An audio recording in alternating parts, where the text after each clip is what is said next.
the wrong order. Nintendo delays Yeah, Switch 2 God damn it. pre-orders in the U.S. due to Trump tariffs. Ah, shit.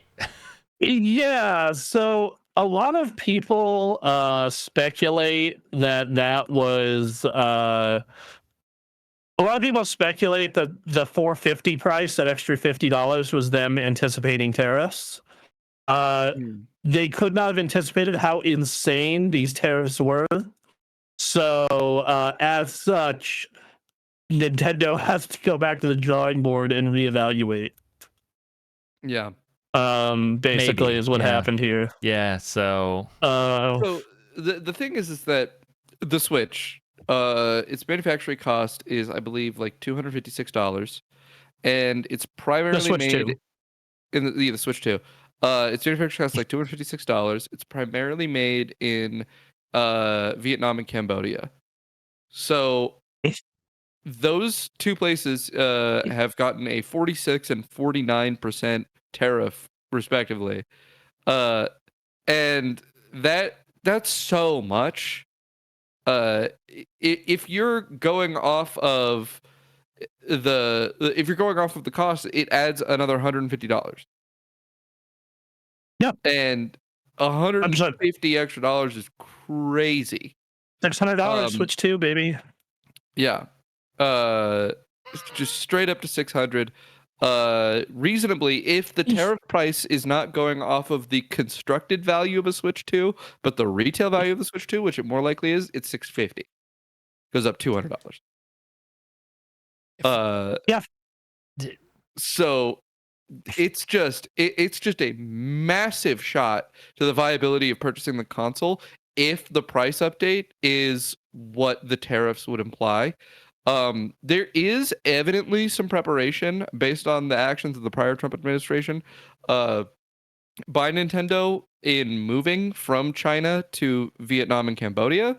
There was an obvious on the wind trade war with China, so it was, theoretically a good move to Vietnam and Cambodia. You just can't have predicted that there would have been a quote unquote reciprocal tariff set to these countries that isn't actually a reciprocal tariff. It's a calculation tariff based off of the trade deficit we have with the countries in question. It is a percentage calculation to equalize the trade deficit, because Trump wants no trade deficit with any other nation. He wants to just be trade positive with everybody, which is both not going to happen because of reciprocal tariffs that will happen as a consequence of this. But regardless, it's just completely unpredictable. There's no conceivable scenario where Nintendo could have ever been, we're going to have a near 50% price increase on our imports of these items. And that, $650, I don't know if I can buy a Switch 2 at $650 in 2 months. Like, ugh. yeah, I gotta be honest. I don't know. I can. I don't like it, but I can. Mm-hmm. That said, man, I think Nintendo's just gonna have to eat it. I think maybe do another $50, but I think that the US is their biggest market by far for the Switch 1. Mm-hmm. It's too much of an important space for them to where they can't afford to price themselves out. This might be the first time since ever that they'll have to sell at a loss. Yeah, they're gonna have to suck it up. I think that's realistically. If they don't increase the price, even if they increase the price $50, they're still selling at a loss.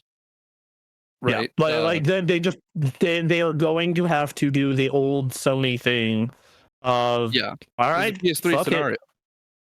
Yeah, it's just we'll have to make it up on services and software. And I think what realistically could happen with that then is them just upping the price of NSO or something like that. Which they could. I think that that's for especially American audiences, there's room for that. Yeah, I think $50 is actually really cheap for what they offer with NSO. So I think that it would suck. I wouldn't be happy about it, Of course not. but Yeah, I mean, I mean, there's a series of approaches they could take, right? Like you said, NSO is certainly an option. They could also adjust their developer price cut, uh, basically justifying that devs they're not affected by tariffs. They're not affected by tariffs because it's a digital good, so it's not being transported, which means it never goes through a tariff, and that means that they could take more of the overall profit of games. That'd be a really hard thing to push through, but that's one of the economically viable options. And they could also theoretically, I think it's really unlikely given the backlash that $80 has already had, but increasing the price of games even more than $80 could also theoretically make up that difference. It's just really unlikely that consumer sentiment will allow that. And then the other option is just fucking run it 650. I And think that is such a bad idea. well, okay, sorry, even beyond 650, there's another option beyond that. There's another option beyond that that is 650 is what gets us the same profit margin, right? That's how if they move it up to 650, they're making the same amount of money than they would have before, but they're making less on sales. They know that fewer people are going to buy it at 650, so they could find the price that people that are willing to pay 650 are actually willing to pay, because realistically, if you're willing to pay 650 for a Switch, you might be willing to pay 750 for a Switch. I think that's a bad idea with how mass market the first Switch was. Well, that's the thing. And I think they've got nothing but bad options available to That's them, the thing, right? Yeah. So we're talking about the bad ideas. It's all bad ideas. They have to pick one. Okay, so this is the one I would go with. You're riding high on Switch 1. You have a lot of goodwill from Switch 1. Yeah. The bill of goods on this thing is $250, 26% tariff. You get the prices where they are, you suck it up, you get your $50 loss on. Fine. You take your $50 loss. You assume that they're going to buy a game or NSO or something along those lines to just the deal, right? Mm-hmm. And then what I do is I lower the price of digital games down to 70 in the case of Mario Kart, which I know that sounds fucking crazy, but stick with me. And then I increase the price of physical games. Just get everyone onto digital, so you're not getting the retailer margin taken from you, even more so. So you're just like, and you advertise the shit out of that. You go, hey, if you're buying your games at Walmart or wherever, fuck that, download them. Download them. I mean, the question is, what percentage of people are engaging in physical games in the first place nowadays? That's a good question. I don't know if that will be enough. Hold on. And then, so you have that. And then for the people who are committed to physical Switch games, you up the price of that and you up the price of NSO. Like, those are the two things you do. You move NSO up to 80, which still makes it way cheaper than its competition. You move the base plan up to 40. Physical games make up now only 4.6% of the market. Yeah, but how much for Switch, though? That's what we're looking for. I mean, to the point where if it's 4.6% globally of the market, even if Switch is double that at 10%, that is lowering to 70 and increasing those to 90 or even 100 can't conceivably make up the profit variability. So I pulled up the Switch numbers actually while you were talking. 53% of Switch games are purchased digitally.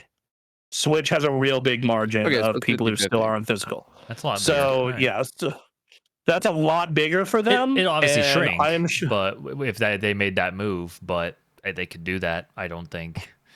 They're definitely incentivized to make people go to digital. So I mean, so what's sitting in my head right now is who at Nintendo is like, this is going to hurt our short-term profits, and despite the fact this is the best idea of all our bad options, this will impact the short-term profits. I can't allow this. Well, they're historically a more resistant company to that, both because of just the structure that Japanese companies have in comparison to other countries, and because I think they don't have the issue of having like a major investor that like they have some of the largest cash flow of like any company in the world. They have an insane amount of cash that they've specifically prepared for rough times like this. So they're in a situation where they don't have to worry about short-term profits nearly as much as almost any other games industry company that exists. Which is part of why their brand has been so long-term beloved, is because they continue to just make good games. Even when the Wii U was a massive failure, they were making good games for the Wii U because they had so much money that they could weather the storm that was the massive failure of the Year of Luigi. So they are likely to make an overall consumer friendly decision here, but you got to understand that the more of a negative this sells at it, given how successful this console is expected to be, the more of a negative it sells at, the more of a massive impact financially that's going to have on them. And it's economies of scale working against you in that point. Yeah.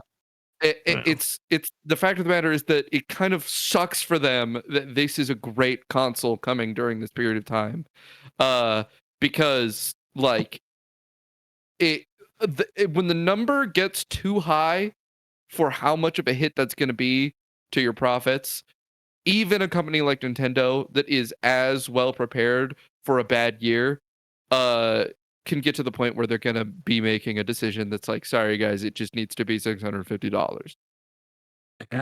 I think that at worst, if I'm them, I just say screw it. We'll just break even. We won't make a profit on it. We'll just break even. Their behavior right now indicates there's really not much of a reason to delay the Switch 2 pre-orders unless you are like updating the price. That's really like the only thing that explains the behavior they're engaging in. It's either that or they're waiting for the tariffs to be dropped. Right. Which to be fair has happened the last 2 times.